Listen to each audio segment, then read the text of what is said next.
स्वामी जी देखिए, मोबाइल वैसे तो सबका दुश्मन बन चुका है, लेकिन बच्चों पर खास तौर से इसका बहुत बहुत बुरा असर पड़ रहा है। डेनमार्क में एक स्टडी हुई और जो नतीजे आए वो डराने वाले हैं। रिसर्च के मुताबिक ज्यादा स्क्रीन टाइम बच्चों का दिल कमजोर कर रहा है। अब छोटा सा बच्चा है, साल भर, 1.5 साल, 2 साल उसकी उम्र है। आजकल स्वामी जी हार्ट अटैक के वैसे ही मामले हम देख रहे हैं, बहुत ज्यादा दिखाई दे रहे हैं। तो ऐसे में बचपन में ही अगर फोन ने बच्चों का दिल इस कदर कमजोर कर दिया है, तो फिर बड़े होते होते क्या हालत होगी, कैसे वो समझेगा सारी चीज़ों को।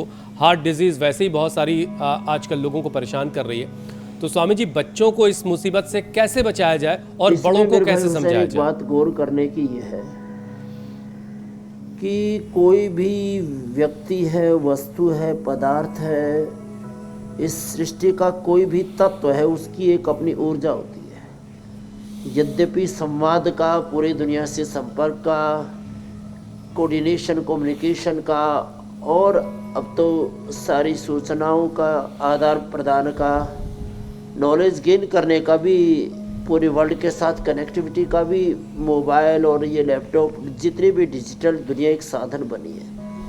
लेकिन बचपन में जो पढ़ा था, फिर अब वापस उसी की याद आ रही है। विज्ञान वरदान भी है और अभिशाप भी।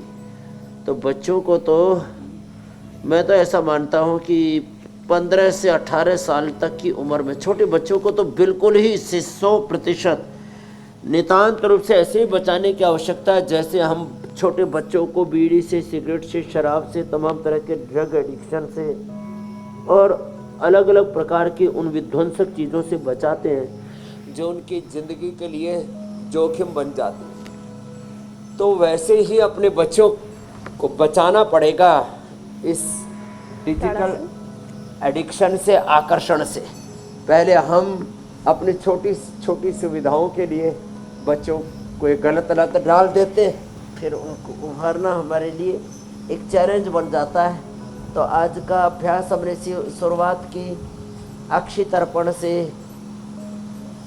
शुरुआत की हमने त्रिफला की आयवास से, जननेति सूत्र नेति से, शिरोधारा, ये सब हमें डिस्ट्रेस तो करते ही हैं।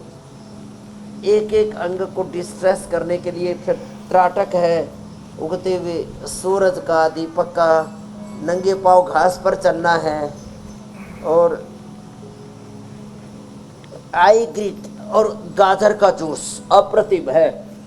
फिर देखो, जो शीर्षासन सर्वांगासन कर सके, शीर्षासन सर्वांगासन के बाद थोड़ी देर पवन मुक्तासन या मरकट आसन, ये भी बहुत ज़रूरी है। इससे 33 के 33 हमारे जो वर्टिब्राज है उनकी एनर्जी चैनलाइज हो जाती है।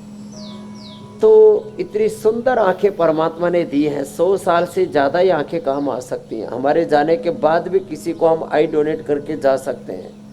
आंखें, liver, kidney, lung, heart, brain, हमारे ये जो ऑर्गन्स हैं, ये और किसी के भी काम आ सकते, बशर्ते इनका ठीक से रख रखाव करें, इनको बेवजह हम जोखिम में ना डालें। और यदि ऐसा हमने कर लिया तो फिर यह आँखों का, ब्रेन का और उसके साथ दिल, दिमाग और पूरे जीवन पर एक खतरा मंडरा रहा है, उसको हम टाल सकते हैं मेरे भाई हुसैन जी।